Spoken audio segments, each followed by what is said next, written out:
Students, நம்மளுடைய அடுத்த தலைப்பு பார்த்தீங்கன்னா Ohm's law. Very very important law. Current எலக்ட்ரிசிட்டினாவே ஓம்ஸ் லா.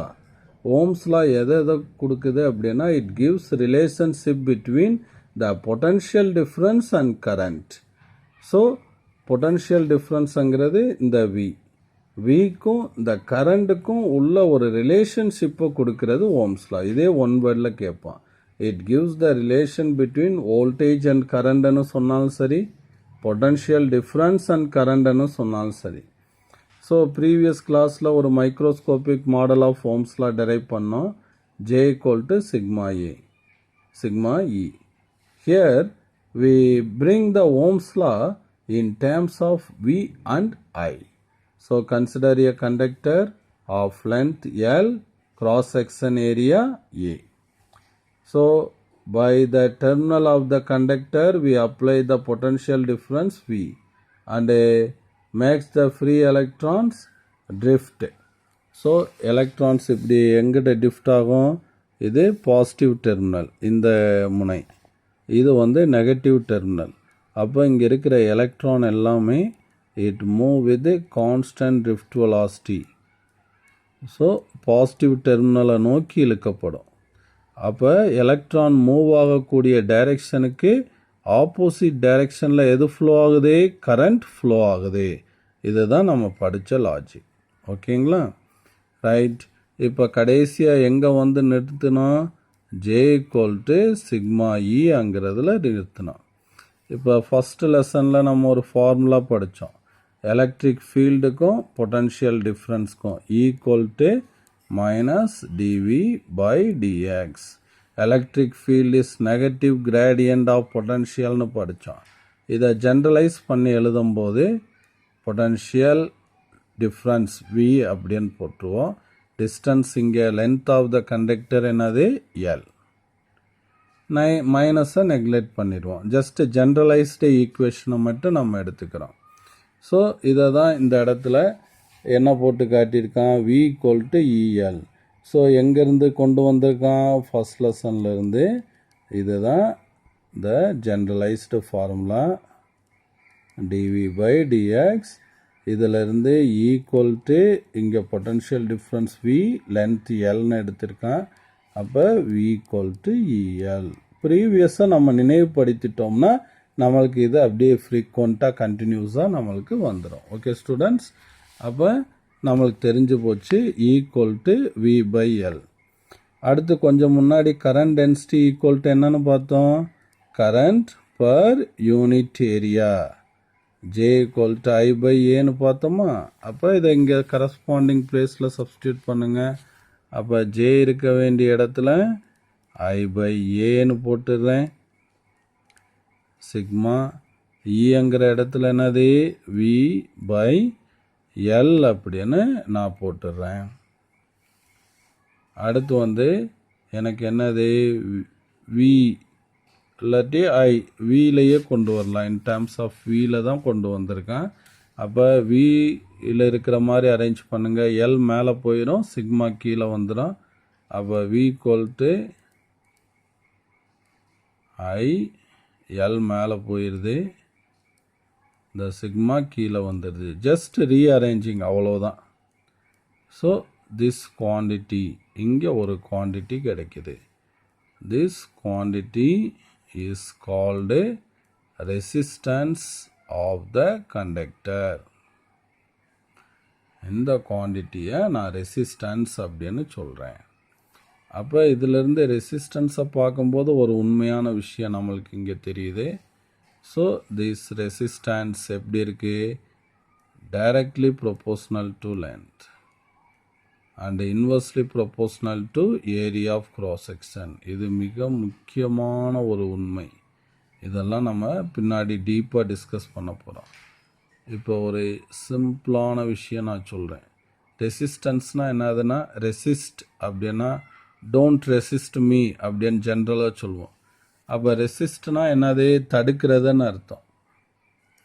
அப்போ ஒரு கண்டக்டருக்குள்ளே இந்த எலக்ட்ரான் ஃப்ளோ ஆகும்போது அந்த எலக்ட்ரானுக்கு அது ஏற்படுத்தக்கூடிய தடை, அதுதான் ரெசிஸ்டன்ஸ். இப்போ இந்த மாதிரி 2 கண்டக்டர் எடுத்துக்கிறேன். இப்போ இது தின்னாக இருக்குது, இது ஏரியா ஆஃப் கிராஸ் செக்ஷன் அதிகமாக இருக்குங்கிறத பார்த்தோன்னே சொல்லிடலாம். இப்போ 3 எலக்ட்ரான் இங்கேருந்து இந்த எண்டிலிருந்து இந்த எண்டுக்கு போகணும். அப்போ 1/1 போகும். அப்போ ரெசிஸ்டன்ஸோட வேல்யூ அதிகமாக இருக்கும். இங்கே ஏரியா ஆஃப் கிராஸ் செக்ஷன் அதிகமாக இருக்கிறதுனால 3 எலக்ட்ரானும் ஃப்ரீயாக ஒரே நேரத்தில் போக வாய்ப்பு இருக்குது. அப்போ ஏரியா ஆஃப் கிராஸ் செக்ஷன் அதிகமாக இருந்தால் A is greater means resistance is less. A is smaller means resistance is large. Idea புரிஞ்சிருக்கும் இந்த எக்ஸாம்பிளோட. அப்போ resistance is directly proportional to length and inversely proportional to area of cross section. So இந்த மைண்டில் அப்படியே drop பண்ணி வச்சுக்கணும் students. ரொம்ப முக்கியமான விஷயத்த நம்ம சொல்லியிருக்கோம். அப்போ இந்த குவான்டிட்டிக்கு பதிலாக ரெசிஸ்டன்ஸ் ஆர்ன்னு போடுறோம். அப்போ V = IR. This is Ohm's law. Okay students. அப்போ ஓம்ஸ் லான்னு V = IR. எப்போ எழுப்பி கேட்டாலும் தூக்கத்தில் இருந்தாலும் தெளிவாக சொல்லணும் V = IR. அப்போ இதிலிருந்து R = என்ன? Resistance = V/I. அப்போ resistance is the ratio of potential difference between the conductor to the current flowing through the conductor அப்படின்னு அழகாக ஒரு 2 மார்க்கில் இங்கே நோட்டிஃபை பண்ணியாச்சு. அப்போ resistance is the ratio of potential difference across the given conductor to the current passing through the conductor. R = V/I. So SI unit of resistance என்னன்னே கொடுத்துட்டோம், ஓம்னே கொடுத்துட்டோம். அதுக்கு சிம்பிள் பாருங்கள், இந்த மாதிரி சிக்மாங்கிற சிம்பிள். ஸோ ஓம்ங்கிற சிம்பிளை எப்படி போடணும்? இவ்வளவுதான். இதுதான் ஓமுக்கு நம்ம போடக்கூடிய சிம்பிள். ஸோ ஜார்ஜ் சைமன் ஓம் கரண்ட் எலக்ட்ரிசிட்டியில் அவர் ஒரு ரிலேஷன் கொடுத்துருக்கிறதுனால ஃபிசிக்கல் குவான்டிட்டி ரெசிஸ்டன்ஸ்க்கு அவரோட பேரையே நம்ம கொடுத்துட்டோம். ஓம் அப்படிங்கிற யூனிட்டை நம்ம கொடுத்துட்டோம்.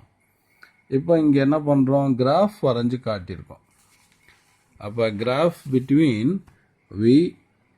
V and I.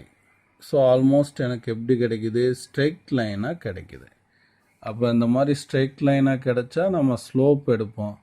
ஸ்லோப்னா என்ன எடுப்போம்? Variation in y axis divided by variation in x axis I/Vன்னு சொல்லுவோமா? அப்போ பாருங்கள், V = IR ஃபார்முலாவா?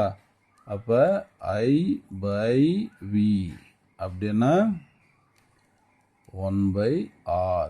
Reciprocal of resistance தான் என்னது? இந்த ஸ்லோப்புங்கிறது கிடைக்குது. அப்போ இந்த கேஸ் ஆஃப் கண்டக்டர்ஸ் அப்படின்னு எடுத்துக்கிட்டேன்னா கண்டக்டர்ஸ்க்கு the VI graph is a straight line passing through origin வழியா போகும். that means the conductors obeys Ohm's law. எதை obey பண்ணுது? Ohm's lawவை obey பண்ணுது. so they are called ohmic conductor. they possess ohmic resistance அப்படின்னு சொல்லுவோம். அதான் இங்கே ஃபர்ஸ்ட் பேசேஜில் கொடுத்துருக்கான். Materials for which current against voltage graph is a straight line through origin are said to obey Ohm's law and their behavior is said to be ohmic அப்படின்னு சொல்லியிருக்கான்.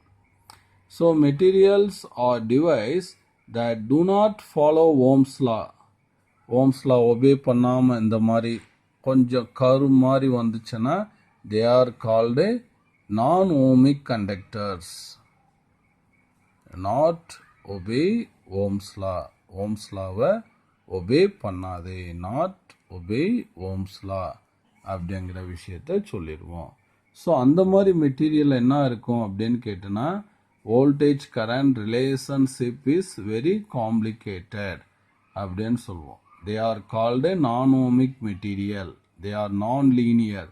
தே do not have a constant resistance ஒவ்வொரு இடத்துலையும் மாறுபட்டுக்கிட்டு இருக்கும் அப்படிங்கிற விஷயத்த சொல்கிறோம். So அதோட ஒரு சின்ன கணக்கு கொடுத்துருக்கான்ப்பா.